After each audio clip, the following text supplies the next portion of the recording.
ওম শান্তি। আজ 2 এপ্রিল 2025 প্রাত মুরলি। বাবা আজ বলেছেন, মিষ্টি বাচ্চারা, এই পুরানো পতিত দুনিয়া থেকে তোমাদের অসীম জগতের বৈরাগ্য প্রয়োজন। কেননা তোমাদেরকে পবিত্র হতে হবে। তোমাদের চর্তি কলাতেই সকলের মঙ্গল। আজকের মুরলির প্রশ্ন, বলা হয় যে আত্মা নিজেরই শত্রু, নিজেরই মিত্র হয়। সত্যিকারের মিত্রতা কি? উত্তর, এক বাবার শ্রীমতে সর্বদা চলতে থাকা, এটাই হলো সত্যিকারের মিত্রতা। সত্যিকারের মিত্রতা হলো এক বাবাকে স্মরণ করে পাবন হওয়া আর বাবার থেকে সম্পূর্ণ উত্তরাধিকার প্রাপ্ত করা। এই মিত্রতা করার যুক্তি বাবাই বলে দেন। সঙ্গম যুগেই আত্মা নিজের মিত্র হয়। আজকের মুরলির গীত, তোমরা রাত নষ্ট করেছ ঘুমিয়ে আর দিন নষ্ট করেছ খেয়ে। ওম শান্তি। যদিও এই গানটি হলো ভক্তিমার্গের, সমগ্র দুনিয়ায় যে সমস্ত গান গায় বা শাস্ত্র পড়ে, তীর্থে যায়, সেসব হলো ভক্তিমার্গ। জ্ঞানমার্গ কাকে বলা যায়, ভক্তিমার্গ কাকে বলা যায়, এটা বাচ্চারা তোমরা বুঝতে পেরেছ। বেদ, শাস্ত্র, উপনিষদ আদি এসব হলো ভক্তি। অর্ধকল্প ভক্তি চলে, আবার অর্ধকল্প পুনরায় জ্ঞানের প্রালব্ধ চলতে থাকে। ভক্তি করতে করতে নিচে নামতেই হয়। 84 বার পুনর্জন্ম নিতে নিতে নিচে নামতেই হয়। পুনরায় এক জন্মে তোমাদের উন্নতি কলা হতে থাকে। একেই বলা হয় জ্ঞান মার্গ। জ্ঞানের জন্য গাওয়া হয় যে 1 সেকেন্ডে জীবন মুক্তি। রাবণ রাজ্য যেটা দাপর যুগ থেকে চলে আসছে, সেটা সমাপ্ত হয়ে পুনরায় রাম রাজ্য স্থাপন হয়। ড্রামাতে যখন তোমাদের 84 জন্ম পুরো হয়, তখন উন্নতি কলার দ্বারা সকলের ভালো হয়। এই শব্দ কোথাও না কোথাও কোনো না কোনো শাস্ত্রে লিপিবদ্ধ আছে। উন্নতি কলায় অর্থাৎ চর্তি কলায় সকলের মঙ্গল হয়। সকলের সদ্গতিকারী হলেন একমাত্র বাবাই, তাই না? সন্ন্যাসী উদাসী তো অনেক প্রকারের হয়। অনেক মতান্তর রয়েছে। যেরকম শাস্ত্রে লেখা রয়েছে কল্পের আয়ু 1,00,000 বছর, আবার শঙ্করাচার্যের মতে 10,000 বছর। কতখানি পার্থক্য হয়ে যায়। কেউ আবার বলবে এত হাজার। কলিযুগে রয়েছে অনেক মানুষ, অনেক মত, অনেক ধর্ম। সত্যযুগে হয় এক মত। এই বাবা বসে বাচ্চারা তোমাদেরকে সৃষ্টির আদি মধ্য অন্তের জ্ঞান শোনাচ্ছেন। এটা শোনাতেও অনেক সময় লেগে যায়। শোনাতেই থাকেন। এরকম বলতে পারো না যে প্রথমেই কেন এইসব শোনানো হয়নি। স্কুলে যখন পড়াশোনা করা হয়, তখন ক্রম অনুসারে পড়ানো হয়। ছোট বাচ্চাদের অঙ্গ প্রত্যঙ্গ ছোট ছোট হয়, তাই তাদেরকে অল্প অল্প শেখানো হয়। পুনরায় যখন অর্গানস বৃদ্ধি হতে থাকে, বুদ্ধির তালা খুলতে থাকে, পড়াশোনা ধারণ করতে পারে। ছোট বাচ্চাদের বুদ্ধিতে কিছুই ধারণা হয় না। বড় হলে তখন ব্যারিস্টার, জজ ইত্যাদি তৈরি হয়। এখানেও এরকম আছে। কারোর কারোর বুদ্ধিতে খুব ভালোভাবে ধারণ হয়। বাবা বলছেন যে আমি আসি তোমাদেরকে পতিত থেকে পবিত্র বানাতে। তো এখন পতিত দুনিয়া থেকে বৈরাগ্য হওয়া চায়। আত্মা পবিত্র হয়ে গেলে তখন আর এই পতিত দুনিয়ায় থাকতে পারে না। পতিত দুনিয়াতে আত্মাও পতিত হয়, মানুষও পতিত হয়। পাবন দুনিয়াতে মানুষই পবিত্র হয়, পতিত দুনিয়াতে মানুষই পতিত হয়। এটা হলোই রাবণ রাজ্য। যেরকম রাজা রানী, সেরকম প্রজা। এই সমগ্র জ্ঞান হলো বুদ্ধি দিয়ে বোঝার বিষয়। এই সময় সকলেই বাবার থেকে বিপরীত বুদ্ধি হয়ে গেছে। বাচ্চারা, তোমরা তো বাবাকে স্মরণ করো। অন্তরে বাবার জন্য ভালোবাসা আছে। আত্মার মধ্যে বাবার জন্য ভালোবাসা আছে, সম্মান আছে। কেননা তোমরা বাবাকে জানতে পেরেছ। এখানে তোমরা সম্মুখে বসে আছো, শিব বাবার থেকে শুনছ। তিনি হলেন মনুষ্য সৃষ্টিরূপী বৃক্ষের বীজ রূপ, জ্ঞানের সাগর, প্রেমের সাগর, আনন্দের সাগর। গীতা জ্ঞান দাতা পরম পিতা ত্রিমূর্তি শিব পরমাত্মা ও বাচ। ত্রিমূর্তি এই শব্দটি অবশ্যই দিতে হবে, কেননা ত্রিমূর্তিরই তো গায়ন আছে, তাই না? ব্রহ্মার দ্বারা স্থাপনা তো অবশ্যই ব্রহ্মার দ্বারাই জ্ঞান শোনাবেন। কৃষ্ণ তো এরকম বলতে পারে না যে শিব ভগবান ও বাচ। প্রেরণা থেকে কিছু হয় না, আর না তার মধ্যে শিব বাবার প্রবেশ হতে পারে। শিব বাবা তো পরের দেশে আসেন, সত্যযুগ তো কৃষ্ণের দেশ আছে, তাই না? তাই দুজনের মহিমা হলো আলাদা আলাদা, মুখ্য কথাই হলো এটি। সত্যযুগে গীতা তো কেউ পড়ে না, ভক্তি মার্গে তো জন্ম জন্মান্তর ধরে গীতা পড়ে, জ্ঞান মার্গে তো সেটা হয় না। ভক্তি মার্গে জ্ঞানের কথা হয় না। এখন রচয়িতা বাবাই রচনার আদি মধ্য অন্তের জ্ঞান প্রদান করছেন। কোনো মানুষ তো রচয়িতা হতে পারে না, কোনো মানুষই বলতে পারে না যে আমি হলাম রচয়িতা। বাবা নিজে বলেন, আমি হলাম মনুষ্য সৃষ্টির বীজ রূপ, আমি হলাম জ্ঞানের সাগর, প্রেমের সাগর, সকলের সদ্গতিদাতা। কৃষ্ণের মহিমাই আলাদা আছে, তাই এই পুরো পার্থক্য তোমাদের লিখতে হবে, যেটা মানুষ পড়ার সাথে সাথে শীঘ্র বুঝতে পেরে যায় যে গীতার জ্ঞানদাতা কৃষ্ণ নয়। এই কথাকে স্বীকার করলে তো এটা তোমাদেরই জয় হবে। মানুষ কৃষ্ণের পেছনে কত দৌড়াতে থাকে, যেরকম শিবের ভক্ত শিবের জন্য গলা কেটে দিতে তৈরি হয়ে যায়। ব্যাস আমাকে শিবের কাছে যেতে হবে, সেই রকম তারা মনে করে যে আমাকে কৃষ্ণের কাছে যেতে হবে। কিন্তু কৃষ্ণের কাছে তো যেতে পারে না। কৃষ্ণের কাছে কোনো বলিদান দেওয়ার কথা নেই। দেবীদের সামনে বলিদান দেওয়া হয়, দেবতাদের সামনে কখনো কোনো বলিদান দেওয়া হয় না। তোমরা হলে দেবী, তাই না? তোমরা শিব বাবার হয়েছ, তো শিব বাবার উপর বলিদান দিতে হবে। শাস্ত্রে তো হিংসক কথা লিখে দিয়েছে। তোমরা তো হলে শিব বাবার বাচ্চা, তন মন ধনের বলিদান দাও, আর অন্য কোনো কথাই নেই। সেই জন্য শিব আর দেবীদের সামনে বলি দেওয়া হয়। এখন সরকার শিব কাশিতে বলিদান দেওয়া বন্ধ করে দিয়েছে। এখন সেই তলোয়ারও আর নেই। ভক্তিমার্গে যে আত্মঘাত করে এটাও যেন নিজের সাথে নিজের শত্রুতা করার একটি উপায় হয়ে যায়। মিত্রতা করার একটাই উপায় আছে, যেটা বাবা বলে দেন, পবিত্র হয়ে বাবার থেকে সম্পূর্ণ উত্তরাধিকার প্রাপ্ত করো, এক বাবার শ্রীমতে চলতে থাকো। এটাই হলো মিত্রতা। ভক্তি মার্গে জীবাত্মা নিজেরই শত্রু হয়। পুনরায় বাবা এসে জ্ঞান প্রদান করেন, তখন জীবাত্মা নিজের মিত্র হয়ে যায়। আত্মা পবিত্র হয়ে বাবার থেকে সম্পূর্ণ উত্তরাধিকার প্রাপ্ত করে। সঙ্গম যুগে প্রত্যেক আত্মাকে বাবা এসে মিত্র বানান। আত্মা নিজের মিত্র হয়, শ্রীমত প্রাপ্ত করে। তখন মনস্থির করে যে আমি বাবার মতেই চলব। অর্ধকল্প নিজের মতে চলেছি, এখন শ্রীমতে চলে সদ্গতি প্রাপ্ত করতে হবে। এখানে নিজের মনোমত মিশিয়ে দিলে হবে না। বাবা তো কেবল শ্রীমত দেন। তোমরা দেবতা হতে এসেছ, তাই না? এখন ভালো কর্ম করলে তো দ্বিতীয় জন্মে ভালো ফলও প্রাপ্ত হবে, অমর লোকে। এটা তো হলোই মৃত্যুলোক। এই রহস্য বাচ্চারা তোমরা জেনে গেছো। সেটাও আবার নম্বরের ক্রমানুসারে। কারোর কারোর বুদ্ধিতে খুব ভালো রীতিতে ধারণা হয়ে যায়, আবার কেউ ধারণা করতে পারে না। তো এতে টিচার কি করতে পারে? টিচারের কাছে কৃপা বা আশীর্বাদ প্রার্থনা করে কি?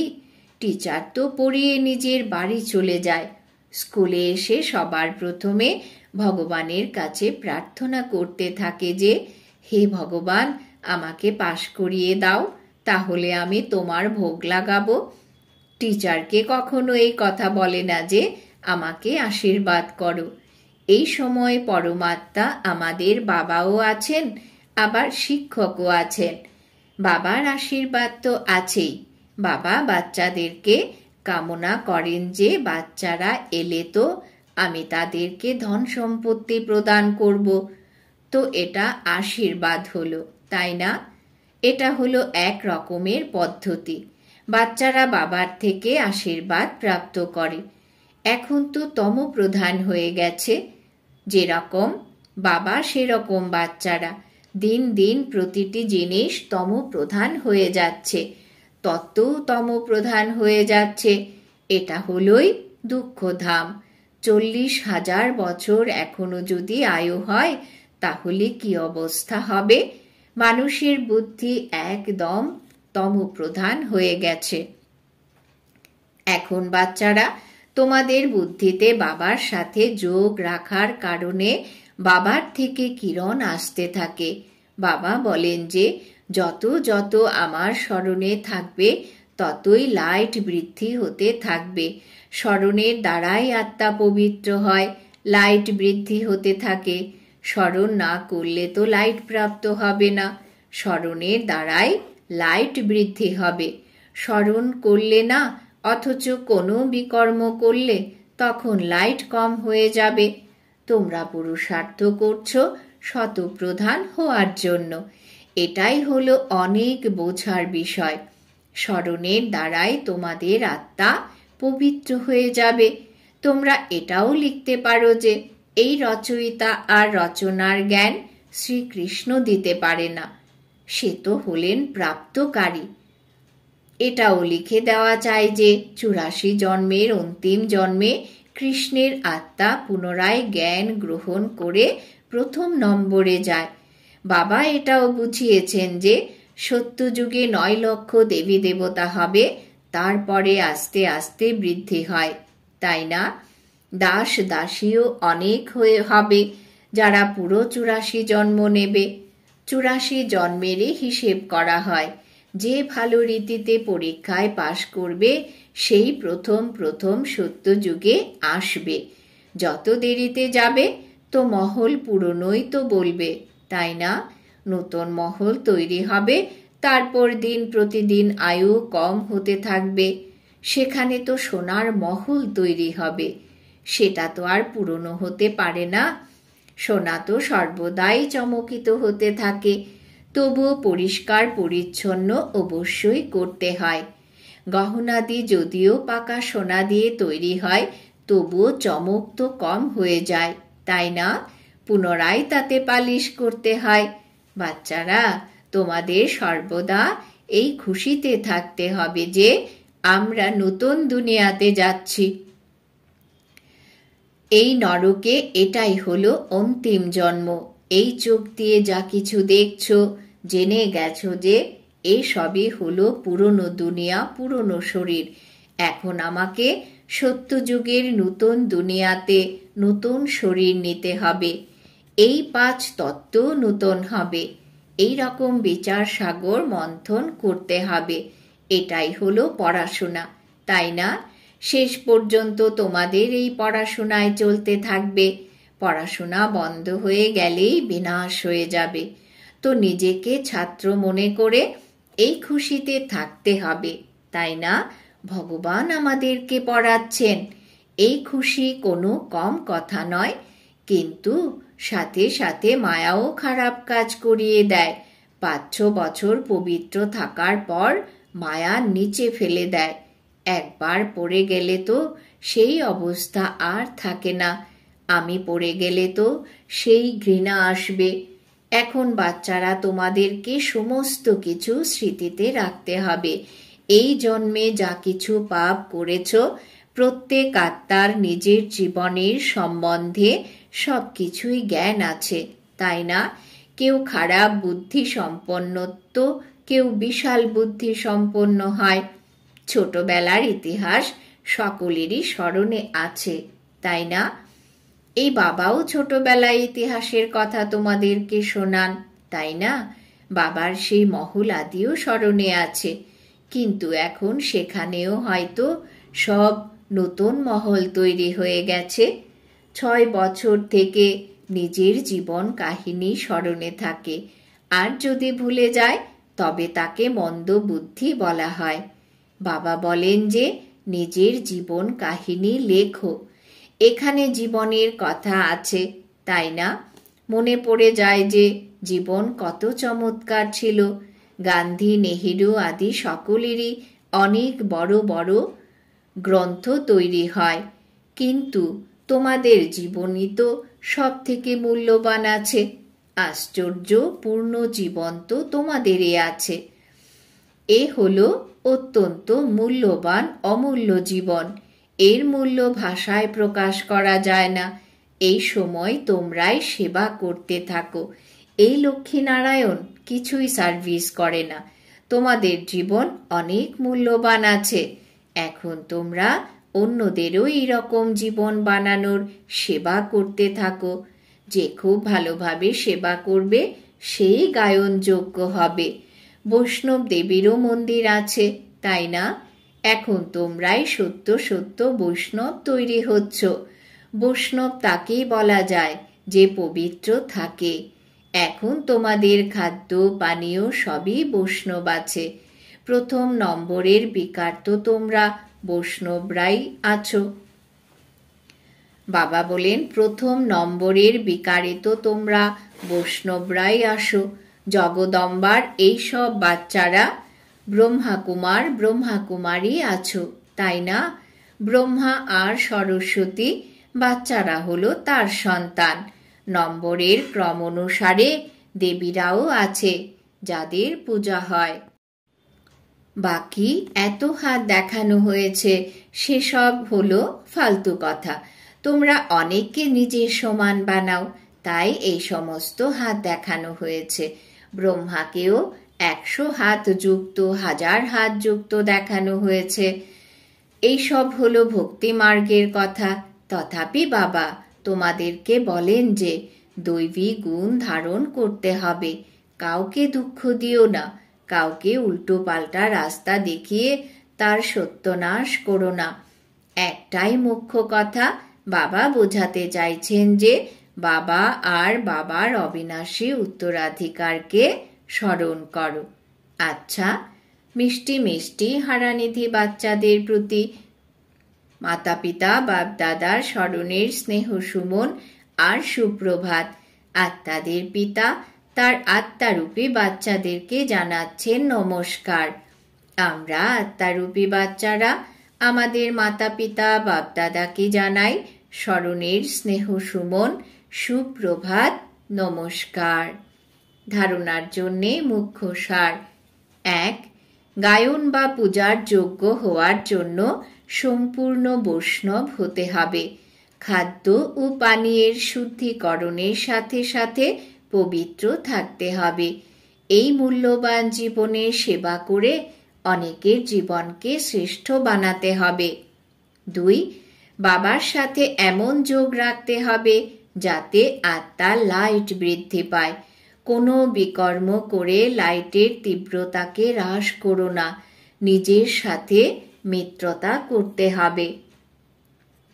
বরদান। বাবা আজ বরদান দিয়েছেন স্বস্থিতির সিটে স্থিত থেকে পরিস্থিতিগুলির ওপরে বিজয় প্রাপ্তকারী মাস্টার রচয়িতা ভব। স্বস্থিতির সিটে স্থিত থেকে পরিস্থিতিগুলির ওপরে বিজয় প্রাপ্তকারী মাস্টার রচয়িতা ভব।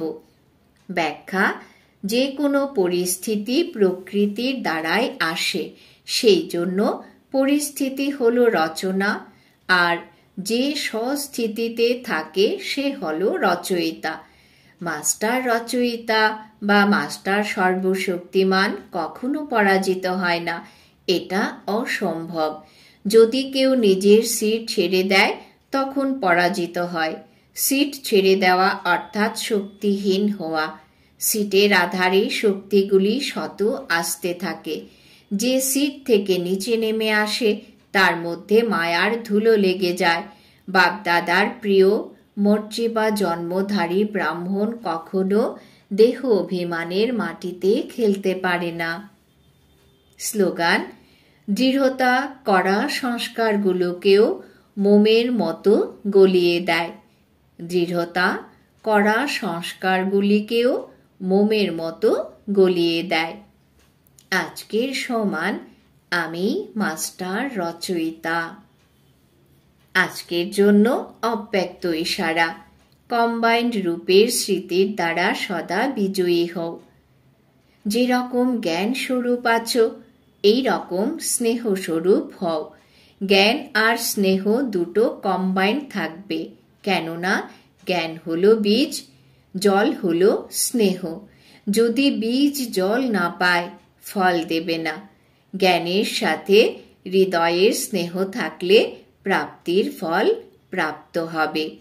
জ্ঞানের সাথে হৃদয়ের স্নেহ থাকলে প্রাপ্তির ফল প্রাপ্ত হবে। আচ্ছা, ওম শান্তি।